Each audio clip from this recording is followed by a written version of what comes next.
That is such a fun way to kill an afternoon. It sounds impressive, but there's actually a simple idea behind it. All I'm really doing is moving through the major and minor pentatonic scales as they relate to each chord, connecting the different positions and resolving each phrase onto notes from the upcoming chord. The double stops, slides and hammer-ons are really just decoration. The important skill is learning to connect one chord to the next. Let's break it down one chord change at a time. We're going to start with the easiest connection and build the whole progression from there. E minor and G are relative minor and major,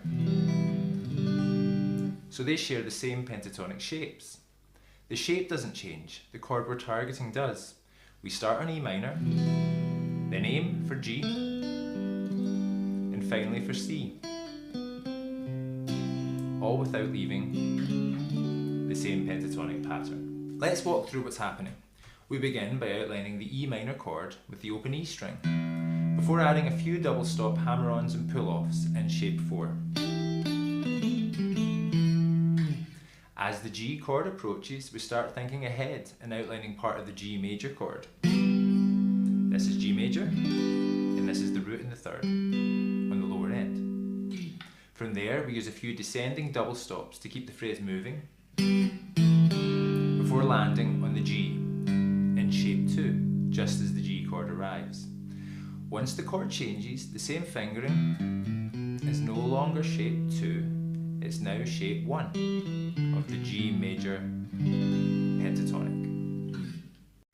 Going from G to C, we're still in exactly the same pentatonic position.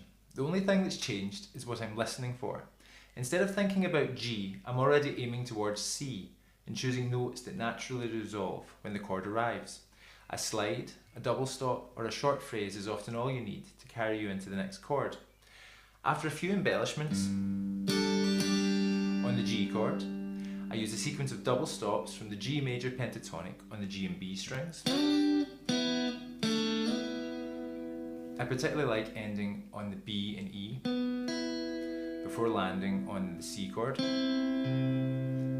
Those two notes create a little bit of anticipation, so when the C chord arrives, it sounds like a natural resolution. Moving from C to D. Now we're going to add another piece of the puzzle. This time I'm going to move into the next pentatonic position, showing how to connect one shape to another without breaking the flow. Here's the C major pentatonic, and here's the D major pentatonic. Notice they're only a tone apart. Because these shapes sit only one tone apart, it's easy to take an idea from the C shape, shift it up 2 frets, and suddenly you're outlining D instead. This particular phrase ends on a partial C chord. That's the 3rd and 5th. 1, 5, 1, 3, 5, 1.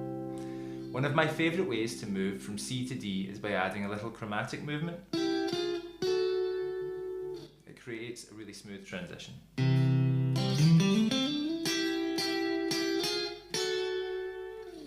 Now it's time to bring the progression back to the start. D to E minor. I'm going to use the D major pentatonic notes to target the E minor.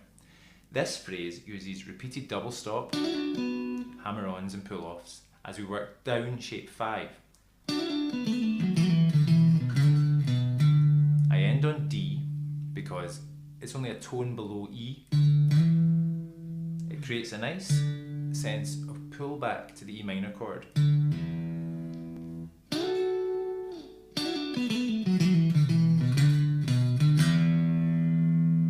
The second time through the progression, I'm using many of the same ideas as we've already covered, so I'll leave most of that for you to explore with the tab.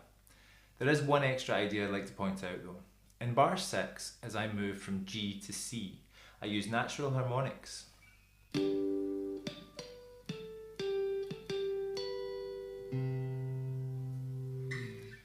You can actually play notes from the E minor pentatonic scale using the natural harmonics at the 12th fret and 7th frets. So here's E minor pentatonic,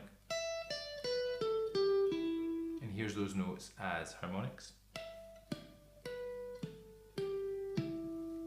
That's pretty cool. Now there's hours of fun in that. And as we've already discussed, those same notes also work over the G major pentatonic, or are the same as the G major pentatonic.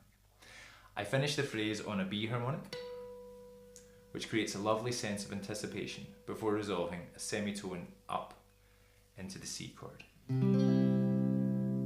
Hopefully you can see the pattern now. Every time the chord changes, I'm simply looking for a phrase that leads naturally into the next chord. Once you start thinking that way, you stop seeing isolated pentatonic boxes and start seeing one connected fretboard. The shapes don't disappear. They just become pathways between the chords. If you'd like the tabs and scale diagrams for this lesson, you'll find them over on Patreon.